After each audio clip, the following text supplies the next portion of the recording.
മലപ്പുറം കിഴിശ്ശേരി ആശുപത്രിയിൽ മോഷണം നടത്തിയ പ്രതി പിടിയിൽ. പെരിന്തൽമണ്ണ പട്ടിക്കാട് സ്വദേശി അബ്ബാസാണ് പിടിയിലായത്.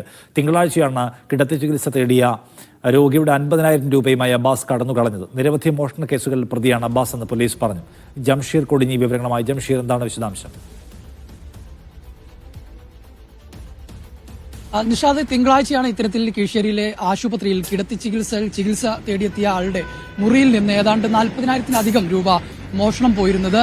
ഈ മോഷണം നടത്തുന്ന സമയത്ത് ഈ രോഗിയുടെ കൂടെ ഉണ്ടായിരുന്ന ആൾ പള്ളിയിൽ നമസ്കരിക്കാൻ പോയതായിരുന്നു. പള്ളിയിൽ നമസ്കാരം കഴിഞ്ഞ് തിരിച്ചു വരുന്ന സമയത്ത് ഇയാൾ റൂമിൽ നിന്ന് പോകുന്നത് കണ്ടിരുന്നു. പക്ഷേ റൂം മാറി കയറിയതായിരുന്നു പറഞ്ഞിരുന്നത്. പിന്നീട് റൂമിലെത്തി പരിശോധിച്ചപ്പോഴാണ് ഇത്തരത്തിൽ ബാഗിൽ സൂക്ഷിച്ചിരുന്ന പണം നഷ്ടമായത് അറിയുന്നത്. തുടർന്ന് CCTV ദൃശ്യങ്ങൾ ഉൾപ്പെടെ എടുത്തുകൊണ്ട് പോലീസിൽ പരാതി നൽകിയിരുന്നു. തുടർന്ന് അരീക്കോട് പോലീസ് നടത്തിയ അന്വേഷണത്തിലാണ് ഇപ്പോൾ പെരിന്തൽമണ്ണ പട്ടിക്കാട് സ്വദേശിയായ അബ്ബാസ് പിടിയിലായിരിക്കുന്നത്. ഇയാൾ നിരവധി സമാനമായ രീതിയിലുള്ള മോഷണ കേസുകളിൽ പ്രതിയാണെന്നാണ് പോലീസ് പറയുന്നത്. ഏതായാലും ഈ സംഭവവുമായി ബന്ധപ്പെട്ട് ഇപ്പോൾ അബ്ബാസിനെ പോലീസ് അറസ്റ്റ് ചെയ്തിരിക്കുകയാണ്. ശരി.